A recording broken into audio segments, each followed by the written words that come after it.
नमस्कार साथियों, आज की वीडियो में आप लोग को बताऊंगा कि आप लोग खतौनी को देख करके और जितने भी उसमें हिस्सेदार होते हैं उनका टोटल क्षेत्रफल देख करके हिस्सा कैसे निकालेंगे और किसके हिस्से में कितनी ज़मीन पड़ेगी।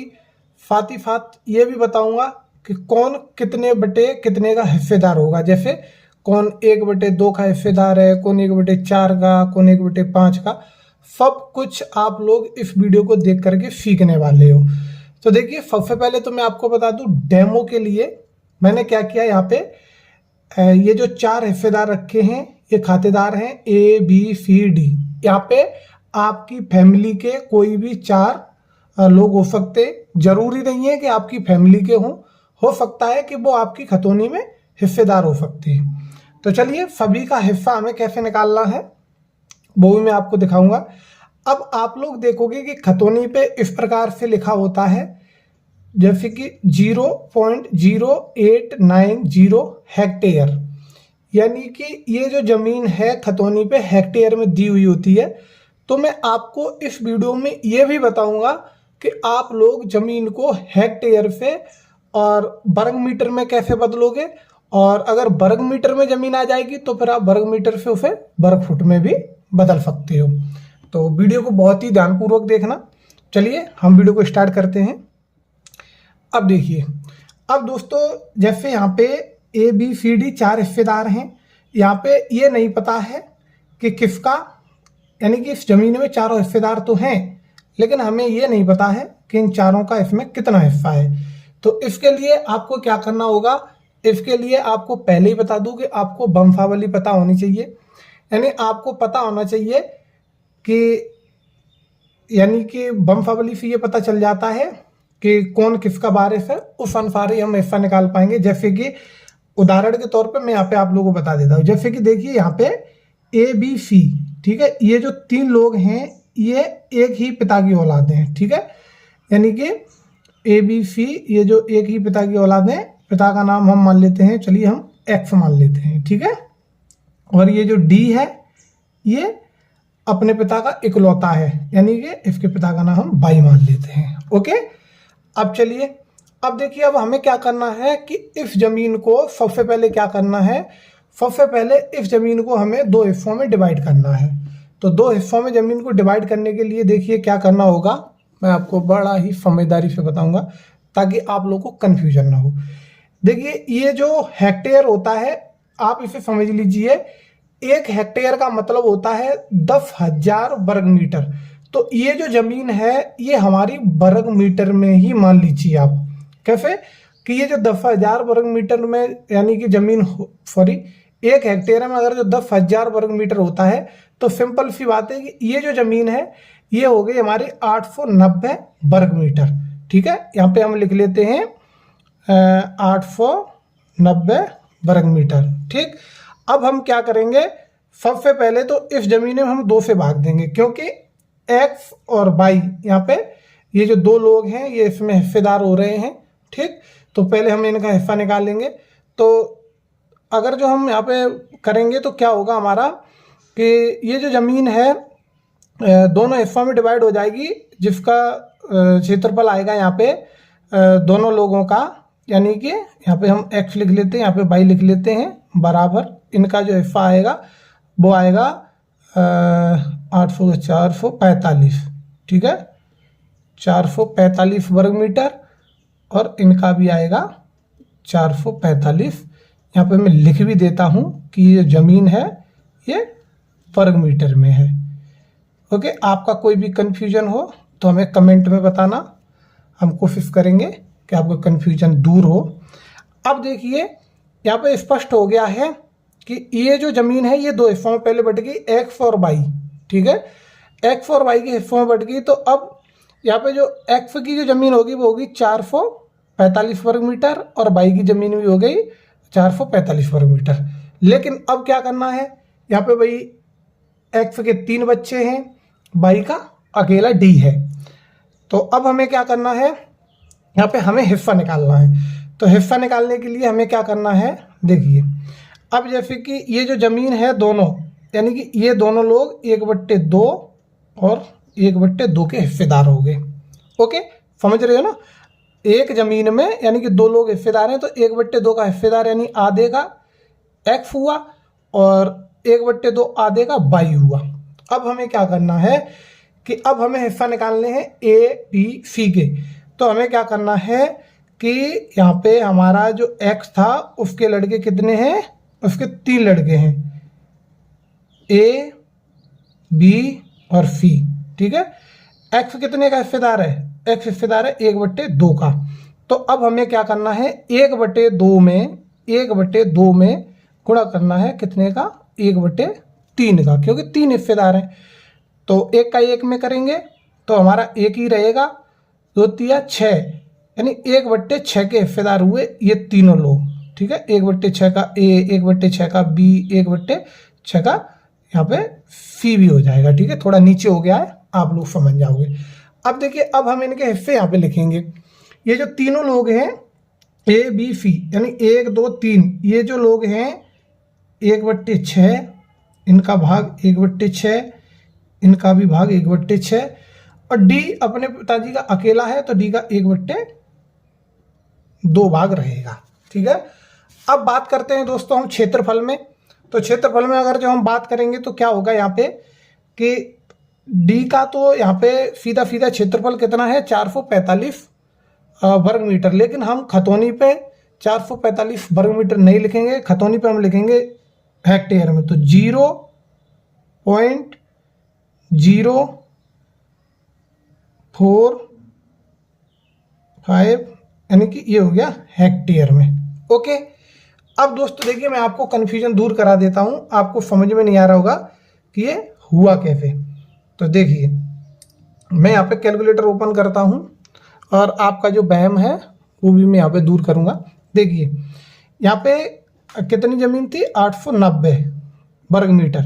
इसमें हमने 2 का भाग दिया तो सीधा सीधी बात है कि 445 हो गया। अब 445 हमें भाग देना 10,000 का, तो ये हेक्टेयर में चली जाएगी ज़मीन हमारी, क्योंकि मैंने कहा था ना 1 हेक्टेयर में 10,000 वर्ग मीटर होता है। तो देखेंगे आप लोग, जैसा कि मैंने यहाँ पे लिख दिया है 0.0445 हेक्टेयर, 0.0445 हेक्टेयर। ठीक है, अब हमें क्या करना है, अब भाई हमें इन 3 लोगों का हिस्सा निकालना है, A B C। तो A B C का अगर जो हम हिस्सा निकालेंगे तो ये जो 445 वर्ग मीटर है इसी में हम 3 का भाग देंगे। 3 का भाग देंगे तो 148.3 आ रहा है।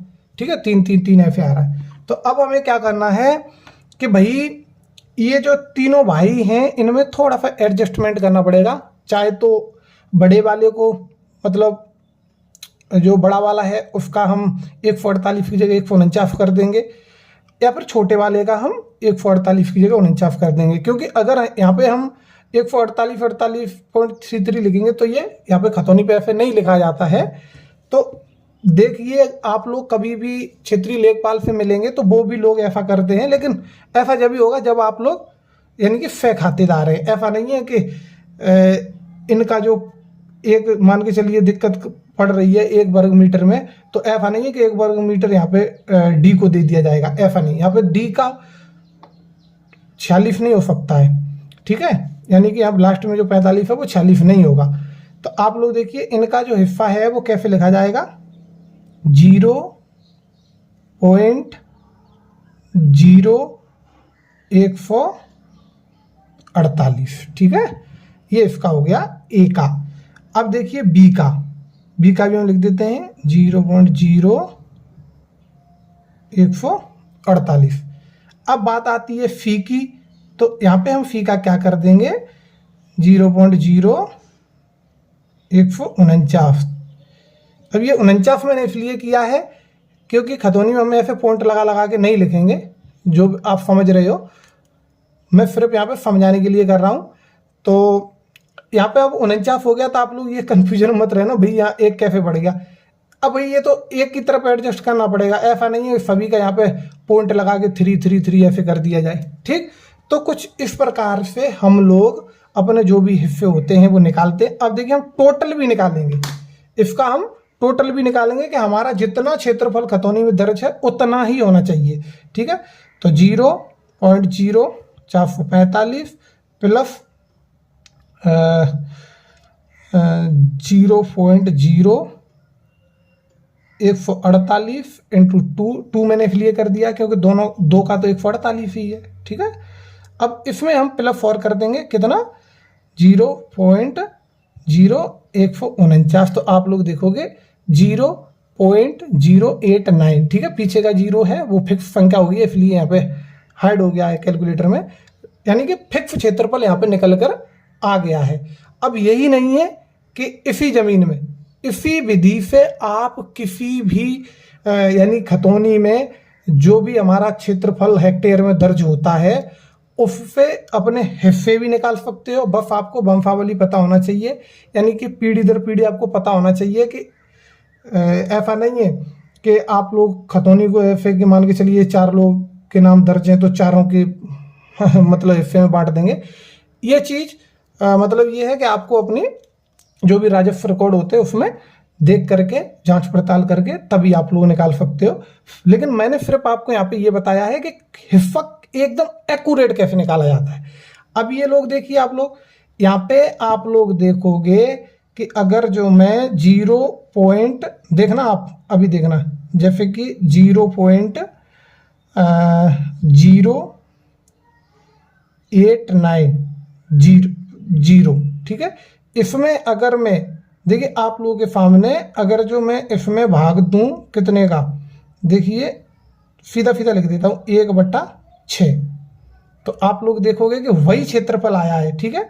देखिए पीछे जो 3 आ रहा है उसे हमने एडजस्ट करने के लिए यहाँ पे एक इधर बढ़ा दिया है, ठीक है। एक संख्या यहाँ पे 4849 कर दिया ताकि मतलब संख्याएं खराब ना हो और जो क्षेत्रफल है वो एक्यूरेट आएगा। अब देखिए इसमें डायरेक्ट भी आप अगर जो 6 का भाग दोगे फिर भी ऐसा ही आएगा, ठीक है।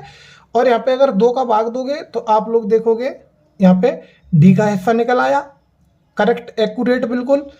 और इसमें अगर आप किसी का भी यानी कि 6 का भाग दे दोगे तो उनका हिस्सा निकल आएगा। अगर इसमें और भी हिस्सेदार होते तो ये यहाँ पर जो हिस्सा है जैसे 1/8 1/6 जो लास्ट वाला जो हिस्सा होता है ना, जैसे कि 6 2 8 उसे डालते उसका क्षेत्रफल भी एक्यूरेट निकलना चाहिए। और टोटल कैलकुलेट करने पे हमारा जो क्षेत्रफल है वो फैम यहाँ पे 0.0890 यानी कि ये हेक्टेयर में, यानी कि टोटल भी हमारा आना चाहिए, तो हमारा हिस्सा हो गया बिल्कुल एक्यूरेट। ओके, तो यहाँ पे ये जरूरी नहीं है कि ये सी का ही बढ़ाया है, आप यहाँ पे जैसे मान के चलिए बड़ा है तो ए का भी बढ़ाया, यानी कि ये भाई भाई हैं, इनमें किसी का भी एडजस्ट कर सकते हो, लेकिन मौके पे जो खेत है वो सभी को बराबर दे दिया जाता है।